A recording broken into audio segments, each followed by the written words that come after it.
열린교회 성도 여러분, 안녕하세요.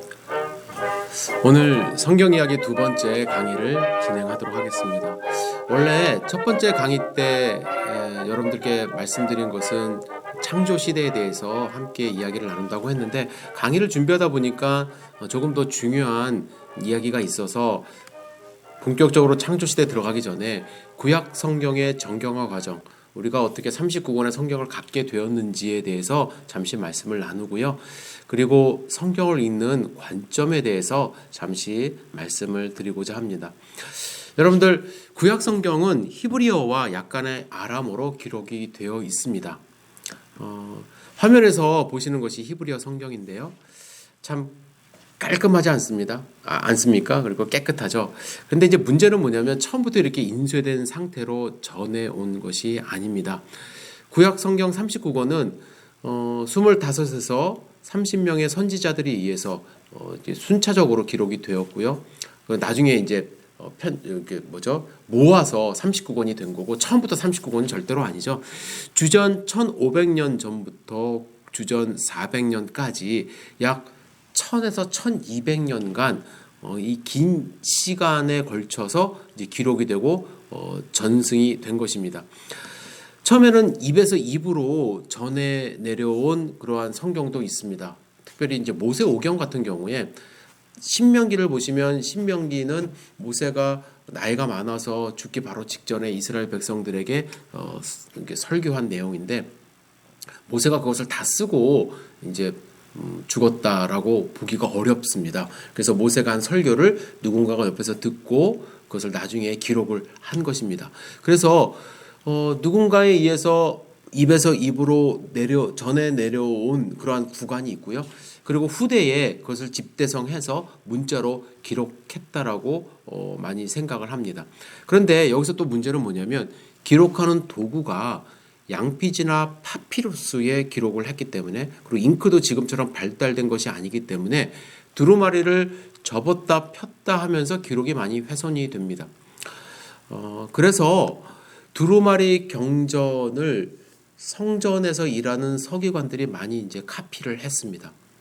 그런데 여기서 또 문제는 뭐냐면, 필사를 한 후에 원본은 파기를 해야만 했기 때문에 애당초 있었던 처음 원본과 어떻게 다른지, 우리가 갖고 있는 구약 성경이 어떻게 다른지 이걸 정확하게 알 수가 없었습니다.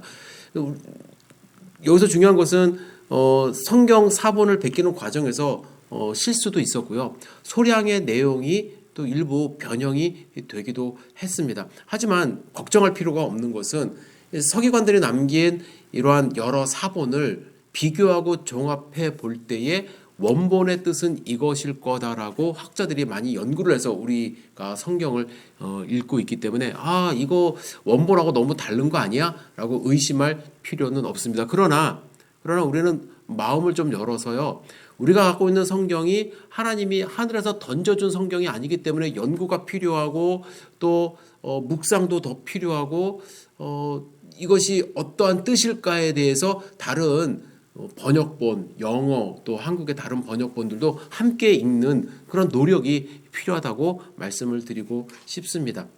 이렇게 문서로 이제 전해 내려온 구약 성경이 AD 90년 유대 지도자들에 의해서 얌니아 회의라고 그러는데, 얌니아에서 열린 회의에서 우리가 읽는 39권만을 정경으로 이제 정하게 됩니다.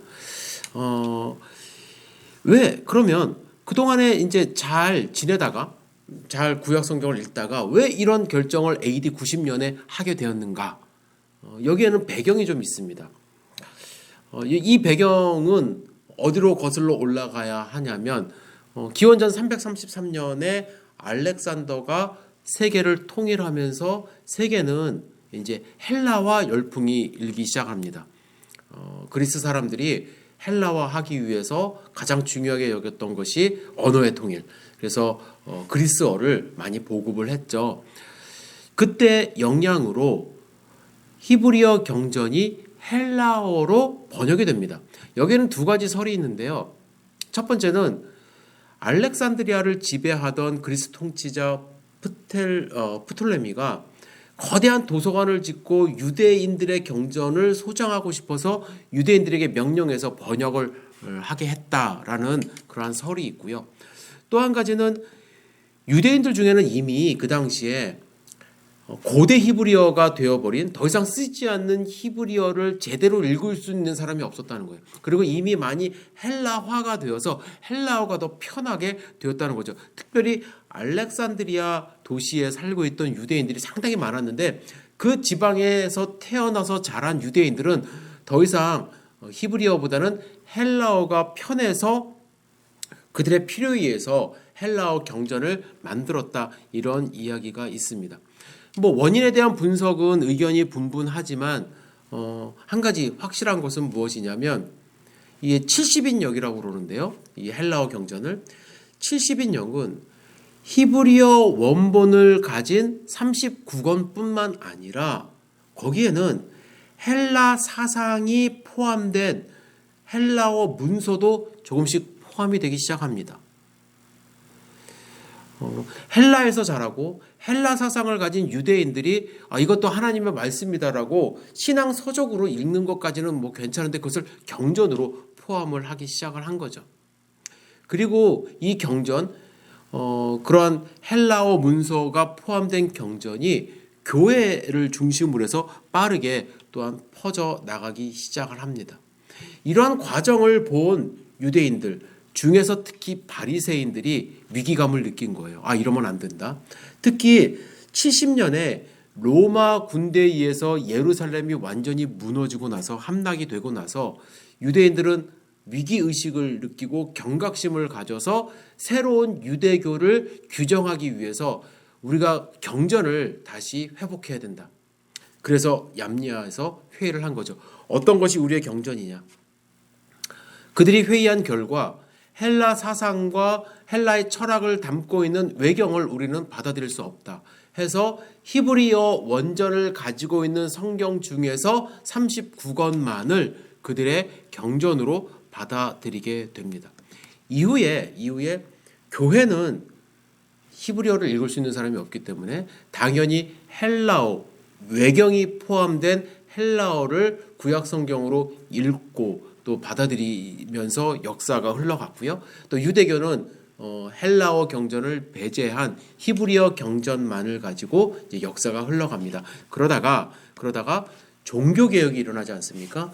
종교 개혁 당시에 마틴 루터와 종교 개혁자들은 연구를 해보니까 헬라어 외경은 너무나도 또 헬라 사상, 또 우리가 받아들이지 못하는 어떠한 복음, 또 신앙 이런 것들이 있어서 우리가 이건 못 받아들이겠다 해서 외경이 포함된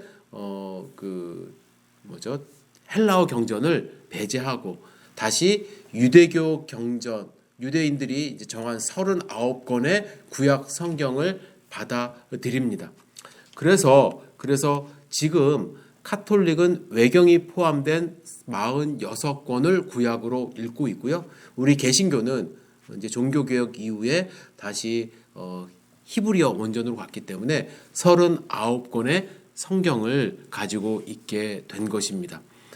여기까지 구약 성경의 정경화 과정. 사실은 상당히 복잡합니다. 특히 얌니아 회의에서 39권을 규정하는 그 과정이 상당히 복잡하고 또 정경화, 이것이 무엇이 정경인지를 규정하는 그 내용도 상당히 복잡하지만 또 간단하게 39권의 성경을 우리가 읽게 된 과정을 잠시 설명드렸습니다. 이제 성경을 읽는 관점에 대해서 잠깐 말씀을 드리고 싶습니다. 여러분, 어떤 책을 읽어도요 마찬가지인데 책의 주제를 파악하고 읽어야만 합니다. 그렇죠? 책이 이야기하고자 하는 그 목소리를 들으면서 읽으려고 노력을 해야만 한다는 것이죠. 이런 이야기가 있지 않습니까? 성경은 과학적이지만 과학책이 아니고 역사적이지만 역사책이 아닙니다. 그리고 명상에 도움을 주는 좋은 책도 아니에요. 어떤 분은 창조론을 이렇게 증명하기 위해서 성경을 읽는 분도 계실 수도 있고요.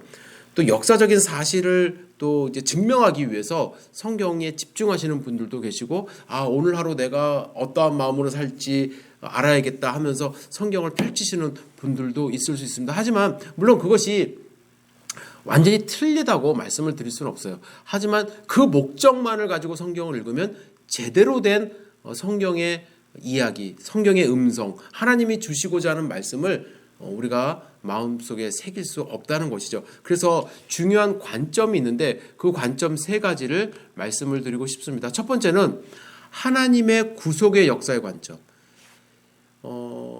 성경에서 말씀하시는 인류의 역사는 하나님의 구속의 역사, 즉 구속사라는 것이에요. 그리고 그 앞에 종말론적이라는 것이에요. 우리 인류는 윤회가 아니라 종말론적인 관점을 향해서 가고 있고, 하나님의 심판이 있는 종말론적인 관점으로 가고 있고, 그 과정 속에서 나타나는 하나님의 구원의 역사를 보여주시는 것이 성경 말씀이라는 것입니다. 그래서 성경에는 인간의 타락한 모습이 많이 나와요. 그럼에도 불구하고 하나님은 인류를 사랑하셔서 구원을 하시고자 하는 말씀이 나오고, 그것은 어디를 향하고 있느냐? 종말을 향하고 있다라는 것입니다. 그리고 두 번째는 하나님의 통치를 이루고자 하시는 하나님 나라 관점으로 읽어야만 합니다. 하나님 나라 관점. 하나님은 천지를 창조하셔서 하나님 나라를 이루고자 하셨어요. 그러나 인간은 타락해서 하나님 나라를 벗어나려고 합니다. 그러나 계속해서 말씀하시는 것은 어떻게 해서든지 하나님은 사람을 구원하시고 하나님 나라 백성을 만드셔서 하나님 나라를 이루고자 하시고, 그것은 예수 그리스도가 이 땅 가운데 오심으로써 더욱더 명확해졌고 하나님 나라가 선포되었고, 지금도 하나님 나라 확장하는 교회를 통해서 하나님 나라가 확장되어가는 과정 속에 있다. 이런 관점으로 성경을 읽어 나가셔야 합니다. 이런 관점이 없이 구약의 한 부분을 읽을 때에, 특히 사사기서를 읽을 때 도대체 이 사사기서를 통해서 우리가 무엇을 배울 수 있을까? 너무 답답한 마음이 있거든요. 그러나 전체적인 역사의 맥락 속에서 사사기는 어두운 시대를 보여줍니다.